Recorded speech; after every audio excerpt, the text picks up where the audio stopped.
그래서 이제 주역이라는 게 아까 제가 말씀드린 것처럼 우리 마음 안에 본성 안에 그렇게 이 정신 세계를 추구하는 것, 그러니까 그건 끝이 없는 거죠. 물질은 한계가 있지만 정신의 세계는 끝이 없는 거잖아요. 무한대로 갈 수 있는 게 정신의 세계고 무한대로 발전시킬 수 있는 것이 정신의 세계인데 이제 물질의 세계와 정신의 우리 몸을 가졌으니까 이 균형이 맞춰져야지만 우리의 삶이 균형을 잡고도 잘 갈 수가 있는데 지금은 너무 많이 균형이 무너진 이제 사회에 우리가 살고 있는 거죠. 그 균형을 잡는 데에 굉장히 좋은 훌륭한 텍스트가 저는 주역이라고 생각해요. 이 주역이 전체 그림을 그려주기도 하지만 그 전체 그림을 그려놓은 그 상황에서 굉장히 세세하게 스텝을 나눠서 얘기를 해줘요. 그리고 그 얘기를 아주 구체적으로 어떤 거는 상징 같지만 우리가 지금 보면 상징이지만 그 당시 사람들의 일상을 가지고 얘기를 해주는 거거든요. 그래서 그런 걸 보면은 이거는 어떻게 보면은 말로 표현해 놓기는 했지만 내 지금 어떤 시대 또는 어떤 사람의 그 구체적인 상황에 따라서 얼마든지 다르게 해석해낼 수 있는 여지가 많은 아주 여백이 많은 텍스트예요. 아주 구체적이면서도 여백이 많은. 그러니까 참 독특하죠. 구체적이면 여백이 없기가 쉽고 여백이 많으면 구체적이기가 어려운데 이거는 굉장히 여백이 많으면서도 구체적이에요. 그 이유가 상과 글이 같이 있기 때문이죠. 그러니까 기호로 나타내는 기호만으로 보면은 굉장히 다양한 해석이 가능하고 또 어떤 글을 같이 써놨기 때문에 기호와 글을 연결해서 또 그 사이에서 뭔가를 많이 읽어낼 수가 있고 근데 글 자체도 굉장히 구체적인 것 같지만 또 해석의 여지가 굉장히 많고 그러니까 글이 굉장히 단순해요. 뭐 구구절절히 시시콜콜히 써놓지를 않았어요. 그냥 한 문장 정도가 끝이고 짧은 건 두 글자예요. 그냥 해망, 정길 이러면 끝이에요. 나머지는 자기가 다 해석을 하는 거죠. 그러니까 재미도 있기도 하고. 그래서 이제 이 주역이라는 게 이런 식으로 이제 짜여져 있는데 주역을 이제 못 보신 분들도 있긴 하겠는데 좀 이따 시간이 만약 되면 잠깐 이제 그냥 괴상이 어떻게 생겼는지 이런 건 잠깐 보여드릴게요. 근데 이 주역을 만드신 분들이 이제 마음을 제가 느껴보자고 말씀을 드렸는데 이 주역이라는 거는 크게 나눠서 역경과 역전으로 나눠져요. 그러니까 역은 제가 준비를 안 했네요. 제가 늘 칠판이나 이런 걸 사용하지 않는 게 습관이 돼서 쉬울 이자, 바꿀 역자, 그 역에다가 경전할 때 격자 해서 역경이에요. 그러니까 변화의 이치를 담은 경전이란 뜻이에요. 쉽게 말하면. 그래서 이 역이라는 거는 그러니까 오직 하나만의 진리인 거죠.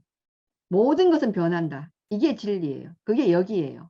그 변화의 이치를 담아 놓은 것이 역경이고 그 역경을 해석한 것이 역전이에요. 그러니까 그래서 역경의 경자하고 역전의 전자를 합하면 경전이잖아요. 우리가 보통 어떤 사상을 담은 걸 경이라고 하고 그걸 풀이해 놓은 걸 전이라고 해요. 그래서 합해서 우리가 경전이라고 하는데 이제 역경과 역전을 합해서 그냥 우리가 보통 주역이라고 부르거든요. 그러니까 주역이라고 하면은 주나라의 역이라는 뜻이기도 하고 이제 두루두루 변화의 이치를 두루두루 담았다. 두루주자로 해석하기도 하고 아니면 하은주 할 때 주나라 그 주나라의 역이라고도 해석하기도 하고 주나라의 역이라고 하는 거 보면 고대 사회에 다른 나라에도 역이 있었다는 얘기죠. 근데 지금 이제 우리에게 그 텍스트 그대로 전해주는 거는 주나라 역밖에 없어요. 그래서 이제 주역 하면 그냥 주역을 대표로 삼는 거죠. 여기에. 그래서 역경과 역전을 만드신 분들이 있어요. 그게 이제 역사적으로 딱 이분이야 뭐 니체가 도덕의 계보를 썼어 뭐 이런 식으로는 아닌데 그냥 이제 그렇게 전해져 내려오는 거죠. 그리고 공자님이 역전을 쓰셨고 역경을 쓰신 분은 세 분 성인이 있으세요. 그리고 이제 그 역경에 해설을 붙인 게 역전이라고 했는데 그 역전은 공자님이 쓰셨다고 하는데 또 거기서 뭐 이견이 많아요. 그러니까 그거는 뭐 우리가 다 알 수 없고 그거는 이제 문헌학자들이 이제 계속 공부할 문제인 거고 우리는 여기서 이제 어떤 메시지를 읽을 건가 이 고전에서 어떤 지혜를 우리가 여기서 길어 올릴 건가 이게 이제 우리의 미션이니까 그쪽으로 이제 초점 맞춰서 말씀을 드리면 처음에 이제 역경을 만든 분이 이제 세 분이라고 우리가 이제 그냥 통설로 그렇게 알고 있는데 이제 보키시라는 분이 있어요. 그분은 이제 한 3000년 이전 그 전에 이제 있었던 고대 사회 이제 어떻게 보면은 맨 첫 황제라고 얘기하기도 하고 아니면 그냥 고대 사회 어떤 시족의 장이라고 하기도 하고 이제 아직 문명이 발달하지 않은 그 시대에 이제 어떻게 자기의 그 공동체의 구성원들을 먹여 살릴까 이를 굉장히 고민한 그러니까 자기의 어떤 이익을 탐하는 게 아니라 옛날에 그 리더들은 다 그런 사람이 리더가 됐다고 이제 기록에 나와 있어요. 그런 사람을 왕이라고 불렀고 그런 이제 현자가 왕이 되는 거죠. 그래서 이제 고민하고 있는데 이제 뭐 황하강에 용마가 하나 나타났대요. 이제 얼굴은 용인데 몸통은 이제 말인 거죠. 그런 게 나타나서 이제 뭐 등에 뭐 점을 50개를 찍고 나타났다 뭐 이런 썰이 있어요. 그래서 이제 거기에서 이제 우주의 이치와 뭐 만물의 생성 이런 이치를 다 이제 보키치가 그걸 보고서 고민하니까 이 이치대로 다스리면 된다라는 걸로 이제 이해를 하고 거기서 이제 뽑아낸 어떤 원리가 팔괘라는 걸로 만들어졌다고 얘기를 해요. 팔괘는 이제 막대기, 태극기는 다 아시잖아요. 태극기의 그 네 모서리에 이렇게 기호가 부호가 4개 있죠. 막대기 3개가 붙어 있는 거와 떨어져 있는 것, 그다음에 가운데가 이어져 있고 가장자리 2개가 떨어져 있고 또 가장자리 2개가 이어져 있고 가운데가 떨어져 있는 이 부호는 머리에 떠올리시잖아요. 그런 부호, 그게 이제 8개 중에 4개이고 또 그것처럼 이 4개, 3개의 막대기를 떨어뜨린 것과 이제 붙여 놓은 것들을 이제 조합을 해서 만들어 보니까 3개씩을 겹쳐 보니까 8개가 만들어진 거예요. 그게 이제 팔괘라고 얘기를 하고 그게 이제 이 우주의 만물을 만드는 어떤 기운이라고 본 거예요. 그래서 이제 그걸 가지고 거기서 어떤 이치들을 계속 이제 만들어내고 사물들도 만들어내고 편리한 어떤 기구들도 만들어내고 해서 이제 이 보키씨가 세상을 다스렸다는 거죠. 거기서부터 이제 보키씨가 팔괘를 만들었고, 그러니까 거기서부터 이제 일단 이 보키씨는 어떻게 하면 이 공동체 구성원들을 제때 먹이고 제때 입히고 어떤 적의 침입 또는 맹수들의 어떤 공격 이런 걸로부터 보호를 할까? 그러려면 어디에 이제 그 중심지를 마련해야 되고 이런 걸 할까? 이런 걸 다 이제 그런 어떤 이치를 보고서 다스렸는데 그 이후에 이제 한 복희씨 이후로 요순 임금 시대를 거쳐서 그 다음에 그러니까 요순 시대를 거치고 이제 처음 등장하는 게 하나라거든요. 이제 하나라의 우임금, 그 다음에 은나라, 그러니까 상나라의 탕임금, 그 다음에 하은주, 주나라를 세운 원래는 이제 문왕이 세웠다고 하지만 문왕이 돌아가시고 무왕이 이제 그 은나라의 폭군을 치고 이제 주나라를 세운 거예요. 나중에 이제 아버지 문왕을 이제 추존을 한 건데 그래서 이제 이 복희씨부터 쭉 내려오면 요순 우탕까지 이제 내려와서 그 탕이 세운 그 상나라 은나라의 마지막 왕이 폭군주예요. 그건 다 들어보셨죠? 들어보신 분들이 많을 텐데 그러니까 폭군주가 이제 폭군이 되면 항상 이제 미녀를 끼고 허랑방탕하게 살잖아요. 그때에 상나라에서 굉장히 이제 사람들이 살기가 어렵고 수많은 제후국들이 이제 주변에 있었는데 거기에 변방을 지키던 서쪽 변방을 지키던 창이라고 있었어요. 이름이 창인데 그러니까 서백창이라고 들어보셨죠? 예. 그 서백창이라는 그 변방을 지키는 우두머리가 있었는데 그분이 굉장히 덕이 많고 노인도 공경하고 어린이를 잘 돌보고 과부나 고아나 이렇게 소외된 사람들을 잘 돌봐서 밥 먹을 시간도 없이 그렇게 사람들을 보살폈대요. 그래서 그 소문을 듣고 많은 사람들이 이제 이 폭군주를 피해서 그 서백 창한테로 이제 귀의를 한 거죠.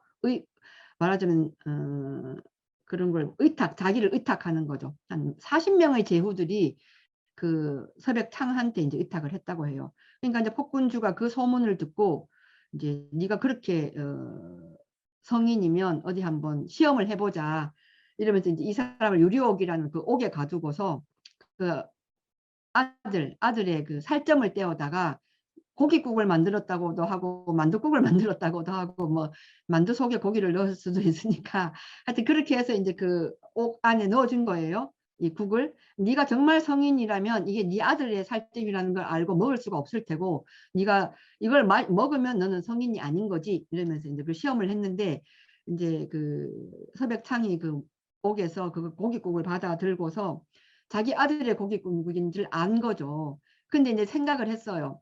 내가 이걸 만약 안 먹으면 내가 이걸 알았다는 게 이제 들통이 나고 내가 이제 성인이라고 생각이 되면 자기 목숨이 부지가 되기가 어렵고 근데 이걸 먹자니 아들의 살점을 먹기가 어렵고 그 고민을 하다가 이분이 이제 중요하게 생각한 게 뭐냐 하면은 이 백성을 이제 도탄에서 구해야 되고 이게 지금 도가 땅에 떨어졌다. 사람이 살아갈 돌이라는 게 있는데 이 정신세계가 있는데 그 정신세계가 다 무너지고 오직 그 탐욕과 이것만이 그냥 횡행하는 세상이 됐으니 나 하나 죽는 거야 괜찮지만 내가 죽고 나면 이 돌을 세울 사람이 누가 있을까를 걱정을 한 거예요. 그래서 이 고깃국을 먹어요.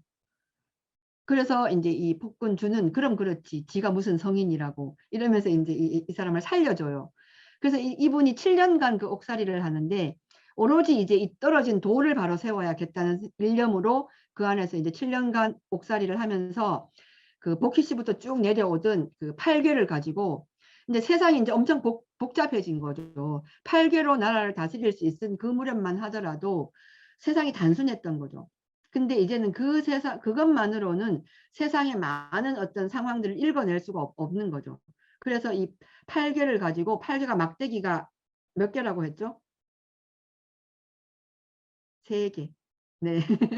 3개니까 이 3개를 겹쳐서 그러니까 이 복희 씨가 8가지 기운이 이 세상에 존재하는 기운을 나누면 다 이것밖에는 없어라고 해놓은 거니까 성인이 해놓으신 그걸 갖다가 무너뜨리진 않죠. 그 성인의 말씀 그대로 이어받아서 그럼 이걸 겹쳐서 상황들을 더 구체화하는 거죠. 그래서 8개를 다 겹쳐서 만들어낼 수 있는 경우의 수가 몇 개일까요? 네. 은혜쌤이 지금 수화로 알려주셨어요. 64개래요. 그래서 64가지의 상황이 이제 만들어지는 거예요.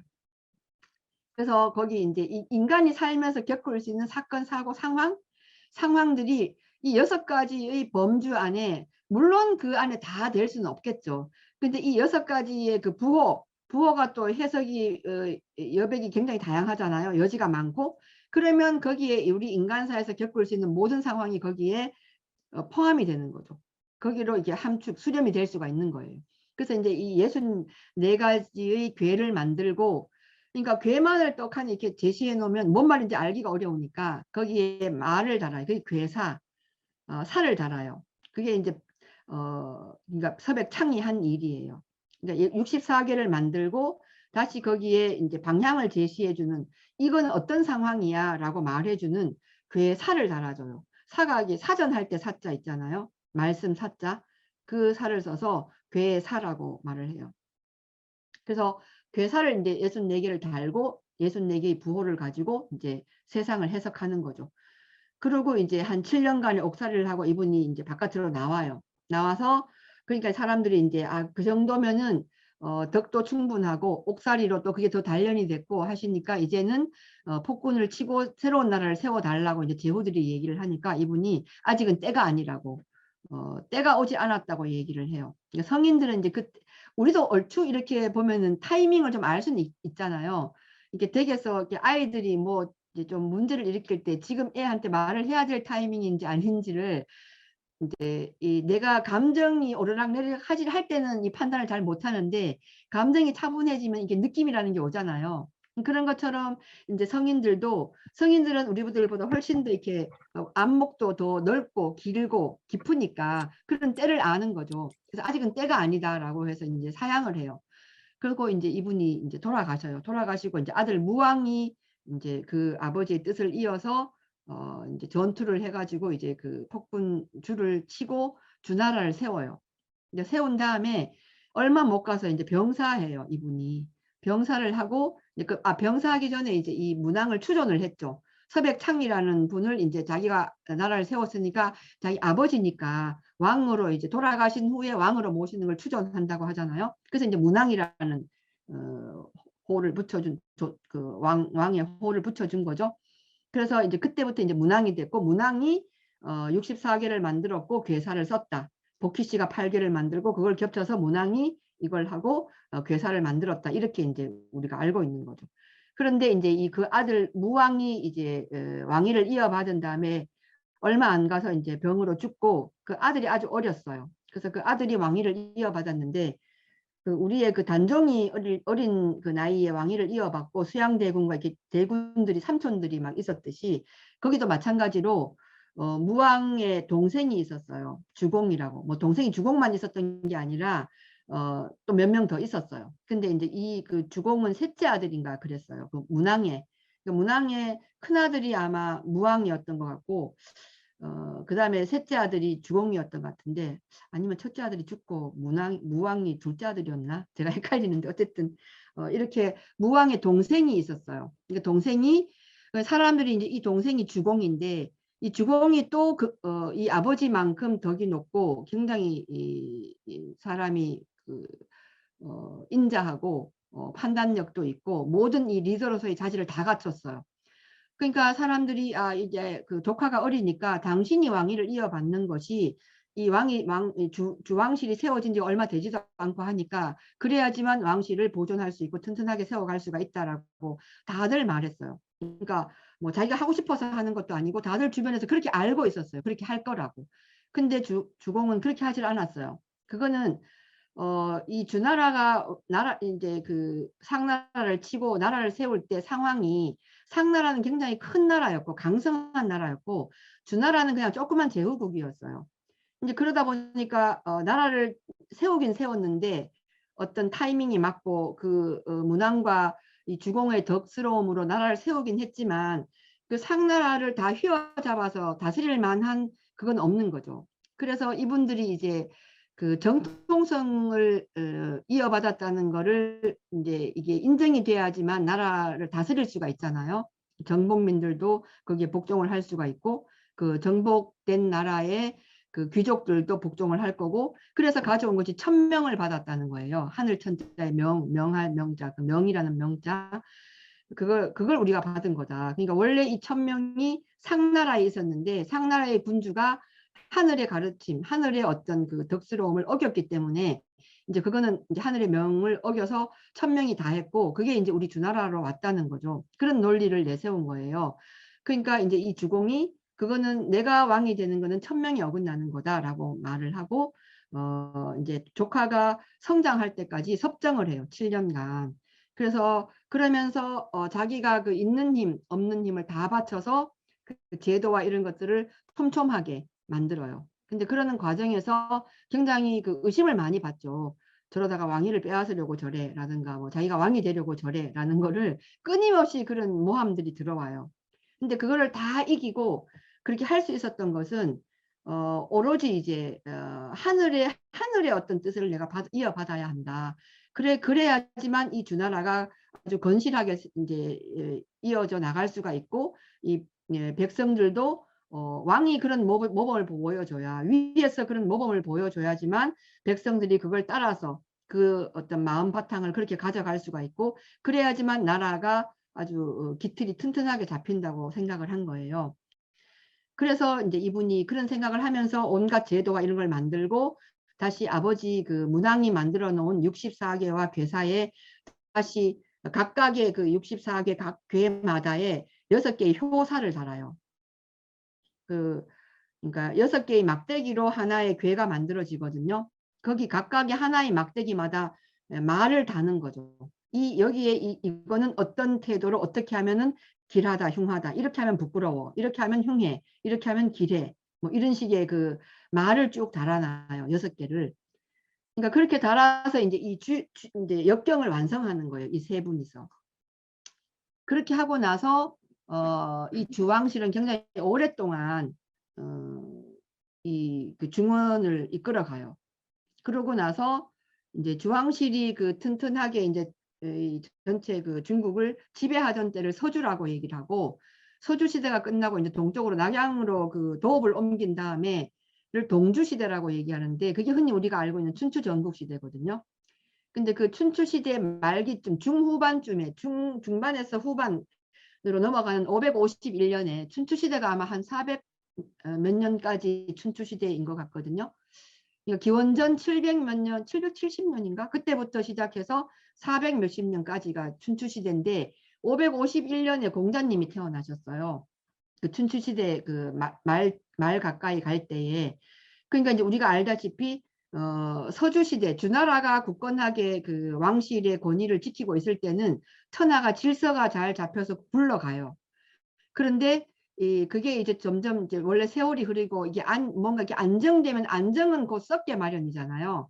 그러면서 이게 부패하게 되고 춘추 시대로 넘어가요. 왕실의 힘이 약화되면서 이제 제진, 초, 오, 월 이렇게 춘추 5패가 5패자들이 바톤을 넘겨가면서 중원을 지배하는 시대가 와요. 그때 그 무렵 말기쯤에 이제 공자님이 태어나신 거죠. 노나라에서. 이제 노나라는 그 춘추 시대의 여러 제후국들 중에 아주 약소국이었어요. 근데 그 노나라는 어떤 자부심이 있는 나라였냐 하면은 이 주나라의 정통성을 이어오는 나라다. 어째서 그런 자부심을 갖게 됐냐면 아까 제가 말씀드렸던 주공이라는 분이 이제 아버지가 이제 이 주나라를 세우려다가 이제 돌아가시고 형님이 이 나라를 세웠잖아요. 무왕이. 그러면 이제 봉토를 떼어주죠. 어디를 다스려라고 주는데 그때 받은 봉토가 노나라였어요. 그러니까 이제 이 주공이라는 분이 굉장히 훌륭하신 분이고 그 주나라의 예나 이런 걸 다 세운 분이잖아요. 그러니까 이 노나라는 이 주공이라는 분을 모신 나라로서 거기 그 정말 이 주례가 우리의 정통성이야. 우리는 이런 정통성이 있는 나라라는 자부심이 대단했고 공자님도 그런 나라에 태어나셔서 거기에 대한 자부심이 굉장히 높으셨고 문왕과 그 주공이 세워놓은 어떤 예라든가 이런 가르침을 굉장히 철저하게 배웠어요. 어릴 때부터. 그러다가 이제 좀 나이가 많이 들어서 역경을 만난 거예요.